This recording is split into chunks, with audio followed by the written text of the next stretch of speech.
Selamat pagi, salam sejahtera dalam kasih Tuhan Yesus Kristus.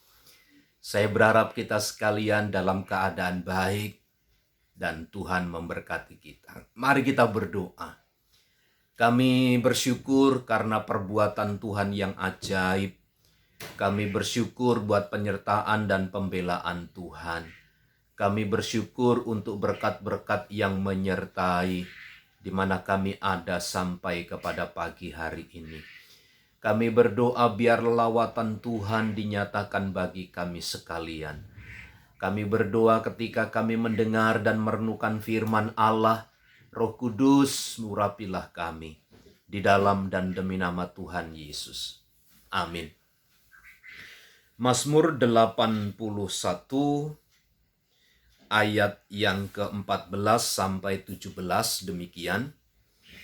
Sekiranya umatku mendengarkan aku, sekiranya Israel hidup menurut jalan yang kutunjukkan. Seketika itu juga musuh mereka aku tundukkan, dan terhadap para lawan mereka aku balikkan tanganku. Orang-orang yang membenci Tuhan akan tunduk menjilat kepadanya, dan itulah nasib mereka untuk selama-lamanya. Tetapi umatku akan kuberi makan gandum yang terbaik, dan dengan madu dari gunung batu aku akan mengenyangkannya. Kunci rahasia dari berkat yang Tuhan nyatakan kepada umat-umatnya adalah apabila umat itu mendengar dan hidup menurut jalan yang ditunjukkannya. Mendengar itu adalah tidak sekedar hanya ketika kita mendapatkan rangsangan yang datang dari luar, masuk begitu saja. Tidak. Tetapi kata mendengar itu lebih kepada ada sebuah ketelitian. Ada sebuah rasa haus dan lapar.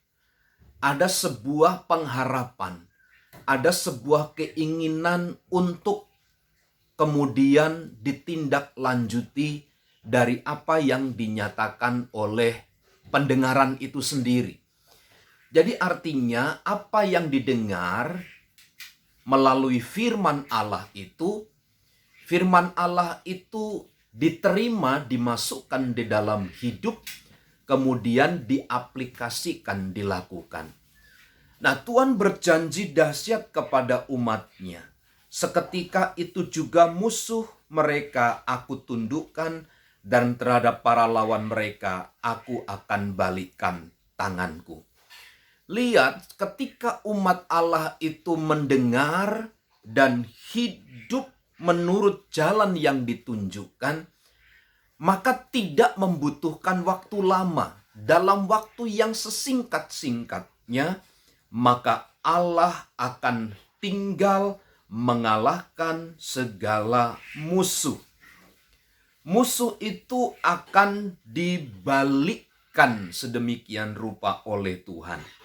Dan orang-orang yang membenci Tuhan akan tunduk menjilat kepadanya. Dan perjanjian Tuhan khusus kepada umatnya, tetapi umatku akan kuberi makan gandum yang terbaik. Segala yang terbaik yang datang dari Tuhan dilimpahkan kepada umat-umatnya. Apabila satu umat Tuhan itu mendengar dan hidup menurut jalan yang ditunjukkannya. Mari kita berlomba-lomba, saudaraku, Bapak, Ibu, saudara sekalian, untuk hidup menurut jalan yang ditunjukkan Tuhan dan memberi perhatian kepada setiap kebenaran-kebenaran firman, karena dari situlah perjanjian berkat Allah dilimpahkan bagi kita. Selamat beraktivitas, kiranya Tuhan memampukan kita untuk terus berdiri di atas kebenaran. Amin.